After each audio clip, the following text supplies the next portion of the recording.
가장 프랑스적인 화가로 평가받고 있고요. 얼마나 아름답고 또 평화롭고 또 감사가 넘치는 그런 장면입니까?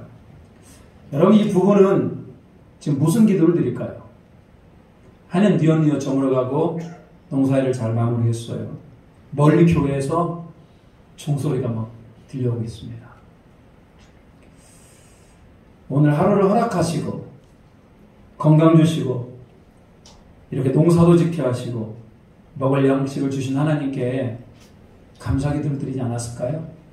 물론 육체는 피곤할 겁니다. 하루 종일 고된 노동을 했으니까요.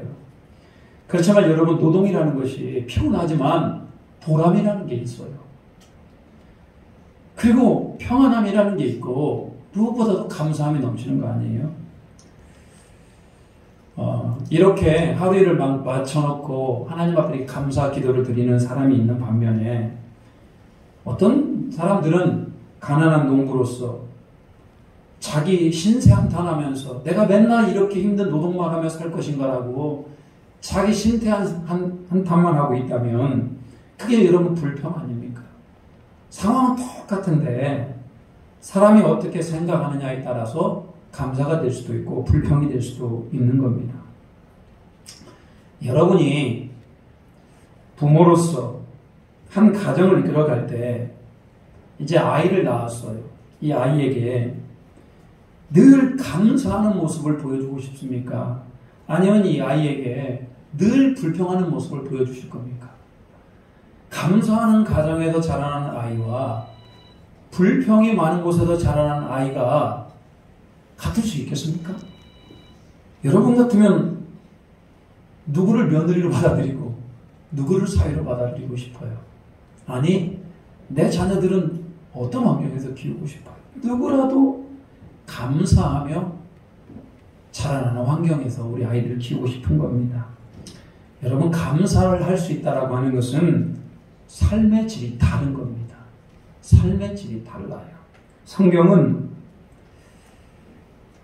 감사라고 하는 것은 우리 인간이 마땅히 가져야 될 자세라고 기록하고 있어요. 여러분, 성경에 얼마나 많은 감사가 나와요. 항상 기뻐하라, 쉬지 말고 기도하라, 범사에 감사하라. 여러분, 이것이 우리가 잘 알고 있는 말씀 아니에요. 그렇지만 우리는 이 감사라는 것을 쉽게 망각할 때가 참 많아요. 여러분, 이스라엘 민족을 보면요, 이 민족이 얼마나 감사를 쉽게 잊는지를 우리는 잘 알 수가 있어요. 이스라엘 민족이 출애굽을 하게 됩니다. 그때 10가지 재앙이 몰려오게 되죠.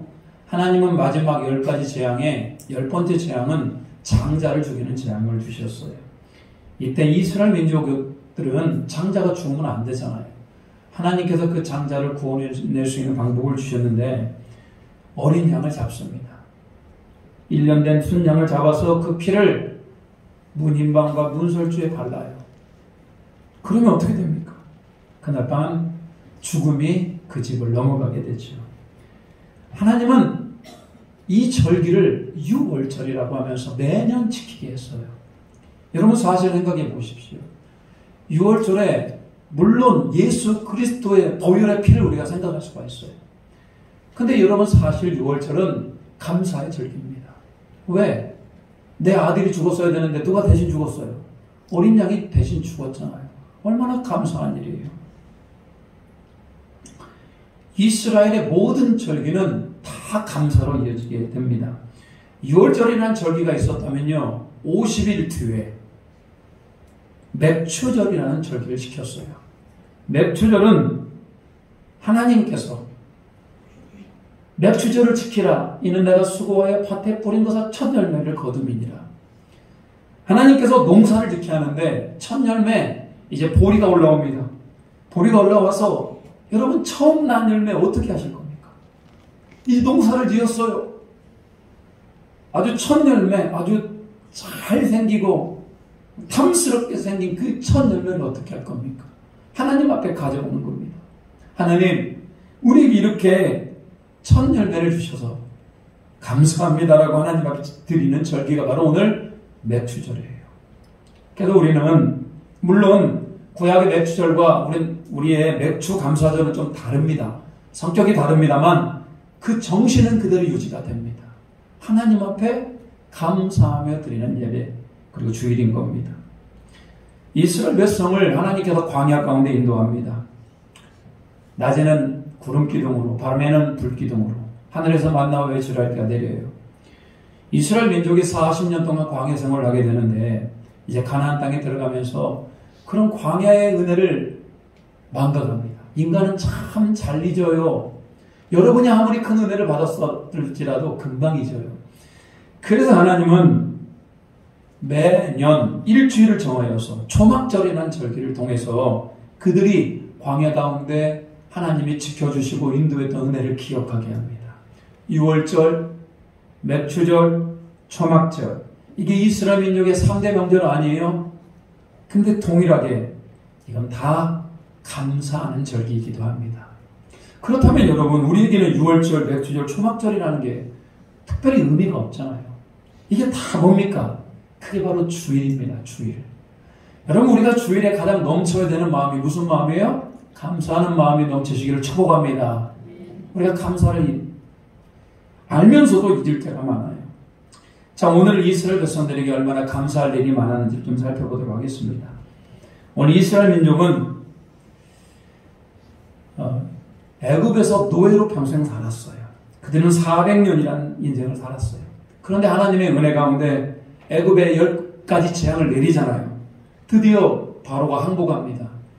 그리고 당당히 애굽의 노예의 삶을 청산하고 이제 약속의 땅 가나안 땅으로 그들은 향하고 있어요. 하나님의 지켜주심과 보호하심이 있습니다. 그런데 얼마 못 가서 며칠을 갔는데 그 앞에 커다란 바다가 딱하니 기다리고 있어요. 그 바다를 홍해 바다입니다. 홍해 바다. 더 이상 갈 수가 없어요. 그런데 이제 애굽에서는 아주 큰 혼란이 일어납니다. 10가지 재앙으로 애굽이 완전히 쑥대밭이 되었잖아요. 메뚜기 떼가 날아와서 모든 곡식들을 다 먹어버렸어요. 하늘에서 불이 섞인 우박이 내렸어요. 장자가 죽었어요. 대혼란 아니에요. 그런데 여러분, 이스라엘 백성들이 250만이 되는 사람들이 다 노예입니다. 노예들이 일순간에 빠져나간 겁니다. 여러분, 대혼란이에요. 이러니까 바로가 다시 마음이 완악해져요. 하나님을 무서워할 줄을 몰라요. 그래가지고 애굽의 최정예 부대, 최고로 강력한 부대를 이끌고 병거 600대를 앞세워서 이스라엘 백성들을 잡으러 뒤에서 쫓아와요. 여러분, 그 하나님을 대적하고 싶을까요? 10가지 재앙으로 그들이 하나님의 무서운 맛을 봤는데도 불구하고 다시 마음이 완악해져서 또 쫓아오게 됩니다. 참 완악한 것은 대책이 없는 겁니다. 애굽의 군사들이 또 쫓아온다는 말을 듣고 이스라엘 백성들은 큰일 났습니다.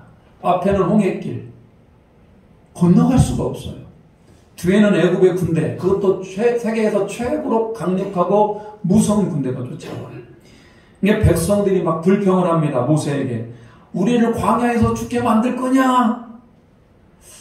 그들이 10가지 재앙을 보았고 구름기둥과 불기둥의 역사를 보았음에도 불구하고 사람은 근본적으로 원망이 그렇게 잘해요. 근데 모세가 이런 얘기를 해요. 너희는 두려워하지 말라. 하나님께서 우리에게 행하신 구원을 보아라. 출애굽기 14장 14절. 네, 한번 같이 한번 읽어보겠습니다. 모세가 이렇게 얘기해요. 같이 읽겠습니다. 여호와께서 너희를 위하여 싸우시리니 너희는 가만히 있을지니라. 지금까지도 뭐 이스라엘 백성들이 뭐 한 일이 있습니까? 근데 지금 역시 누가 싸울 것이다? 여호와께서 싸울 것이다. 저 애굽의 군대를 두려워하지 말라. 저 홍해와 같은 깊은 바다를 두려워하지 말라. 모세는 하나님께 부르짖어요. 하나님께서 모세에게 명령합니다. 지팡이를 들어라. 능력의 지팡이, 하나님이 함께하는 그 지팡이, 그리고 바다 위를 위하여 손을 쫙 내밀었을 때 홍해 바다가 샥 열립니다. 그리고 바람이 불어서 그 바다 위에 그 땅이 마른 땅이 됩니다. 그리고 이스라엘 백성들은 그 땅을 건너서 홍해 바다를 걸게 되죠. 여러분, 우리는 이 사건을 너무나 잘 알고 있어요. 왜? 성경에 나오는 수많은 기적 중에서도 단연 매우 인상적인 최고의 기적이라고 볼 수 있지 않겠습니까? 여호수아 때는 태양이 멈춰 서기도 해요. 엘리야 선지자는 하늘에다 불이 떨어져서 제단을 불사르기도 합니다. 예수님의 제자 베드로는 바다 위로 걷기도 해요. 죽은 자를 살리기도 해요. 이런 수많은 기적들 가운데 이 홍해 바다가 갈라지는 기적은 정말 신기해요. 어떤 분들은 이것을 최고의 기적이라고 뽑기도 합니다. 단순히 물이 옆으로 이렇게 건너간 게 아니고요. 성경에 보니까 물벽이 섰다고 기록하고 있어요. 그냥 물이 스스로 알아서 벽을 세운 겁니다. 양쪽 면으로. 그럼 거기에도 고기들이 왔다 갔다 하는 게 다 보이는 거예요. 천연 수족관이 되어버립니다. 정말 환상적이지 않아요? 우리 하나님은 정말 능치 못할 일이 없어요. 오늘 우리 하나님이 이스라엘 백성들을 그렇게 구원해내셔요. 바다가 건너져서 그걸 육지를 걷듯이 건너갑니다. 여러분 같으면 그걸 건너면서 뭐라고 하겠습니까?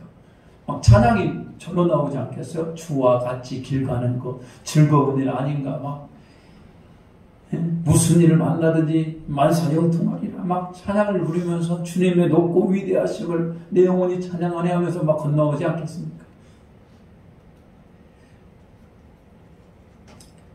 애굽의 군사들이 쫓아왔어요. 그런데 놀라운 장면이 벌어졌어요. 그 홍해가 쫙 갈라졌고 물이 벽이 되어서 서 있는 겁니다. 도대체 여호와라는 신은 어떤 신이길래 저 바다를 갈라버렸는가? 너무 무서웠을 것 같아요. 이미 애굽에서 10가지 재앙을 내리시는 분이 하나님인 걸 그들은 보았어요. 근데 세상에 바다도 갈라요. 여러분 같으면 거기 홍해의 바다로 뛰어들고 싶겠습니까? 너무 겁이 나서 접근도 못했을 것 같아요. 근데 애굽의 군사들은 바로 왕의 명령을 따라서 어쩔 수 없이 가지 않았을까 싶어요. 또 백성들도 그 안에 완악한 마음이 있었을지도 모르겠어요. 왕의 명령이니 어쩔 수 없이 이제 이스라엘 민족을 뒤쫓아갑니다. 가장 강력한, 세상에서 가장 강력한 군대, 애굽의 군대를 거느리고 막 쫓아갑니다. 그런데 어떻게 됐습니까? 이스라엘 민족이 쫙 건너오자 또 모세가 팔을 쫙 뻗었을 때 홍해가 회복이 되어버립니다. 애굽의 최정예 부대가 그야말로 괴멸을 당해요. 자, 이스라엘 백성들은 하나님이 하신 능력을 보았어요. 여러분, 이런 일이 좀 처음 있는 게 아니잖아요. 하나님이 하신 일, 나일강의 물이 피가 되게 했고요. 개구리가 올라와서 애굽을 전역을 뒤집었고요. 태양이 어두워졌고요. 애굽의 장자를 죽였고요. 6월절 어린 양으로 이스라엘 민족이 살았고요. 홍해를 갈라서 자기를 구원했지만 애굽의 모든 최정예 부대는 수장을 시켜버렸어요. 여러분 같으면 이 상황이 어떻게 했습니까? 찬양 안 할 수가 없어요. 감사 안 할 수가 없는 겁니다. 여러분, 감사라고 하는 것은 찬양으로 이어집니다. 항상 그래요. 내 안에 감사가 왔을 때 내 찬양이 온전한 찬양이 되는 겁니다. 또한 내가 하나님 앞에 찬양하면 찬양할수록 내 안에 감사가 넘치는 겁니다. 그래서 이스라엘 민족이 오늘 하나님 앞에 감사하는 마음으로 찬양할 수밖에 없는 겁니다. 여러분, 찬양이라는 것이 성경에 많이 기록되었을 것 같죠? 창세기부터 이 출애굽기 올 때까지 특별히 찬양에 대해서 기록되지 않아요. 오늘 본문이 하나님을 이스라엘 백성이 하나님을 찬양했던 것을 적어놓은 첫 번째 본문이에요. 왜 그들이 찬양할 수밖에 없었을까? 너무나 감사했기 때문에. 가만히 있지를 못하는 겁니다. 그냥 찬양할 수밖에 없는 거예요. 여러분, 너무나 감사하면 우리 가만히 있을 수가 없어요. 다윗이 하나님의 언약궤에 들어왔을 때 가만히 있을 수가 없어요. 너무나 감사했거든. 너무나 좋았거든. 그래서 어떻게 합니까? 하나님 앞에서 덩실덩실 춤을 췄잖아요. 오늘 이스라엘 백성들도 하나님이 향하실 가운데 너무나 감사함으로 찬양할 수밖에 없었던 겁니다. 자, 왜 이들이 그렇게 감사하고 찬양했던 것인가? 한 두 가지를 좀 살펴보도록 하겠습니다. 첫 번째는 이 모든 일을 행하신 분이 누구시기 때문에, 하나님이시기 때문에 그렇습니다. 내가 한 것이 아니고요. 누가 하신 거예요? 하나님이 하신 거예요. 그러니까 더 감사한 겁니다. 나는 한 게 아무것도 없고 이스라엘 백성이 한 게 뭐가 있어요? 10가지 재앙을 내릴 때 이스라엘 백성들이 뭐 했습니까? 아니에요. 그들은 그냥 고센 땅에 살았어요. 하나님이 고센 땅, 이스라엘 민족이 살고 있는 고센 땅을 지켜주셨어요. 마지막 재앙 때는 그들이 뭔가를 했어요. 어린 양을 잡아서 피를 받아서 문인방과 문설주에 발랐어요. 그리고 무교봉과 쓴나물과 양고기를 먹었어요. 어려운 일 아니에요. 어렵습니까? 피를 바르는 게 어려워요? 나무를 먹는 게 어려워요? 어렵지 않아요. 홍해가 막히고 주저했을 때 애굽의 군대들이 쫓아온다는 소식을 듣고 오히려 모세와 하나님께 그들이 원망했어요. 광야에서 우리를 죽일 작정이냐? 여러분, 아무것도 한 일이 없어요. 그런데 하나님이 홍해를 가르시고 이스라엘 민족을 구원해 주시고 애굽의 최정예 부대를 홍해바다에 빠뜨리셨어요. 여러분, 공로상이라는 게 있어요. 가장 최고의 공로, 최고로 수고한 것이 많은 사람에게 주는 상이 공로상이에요. 여러분 같으면 최고의 공로상 누구에게 주어야 돼요? 모세에게 줄까요? 이스라엘 백성에게 줄까요? 여러분, 이 본문에 오늘 성경에서 가장 공로,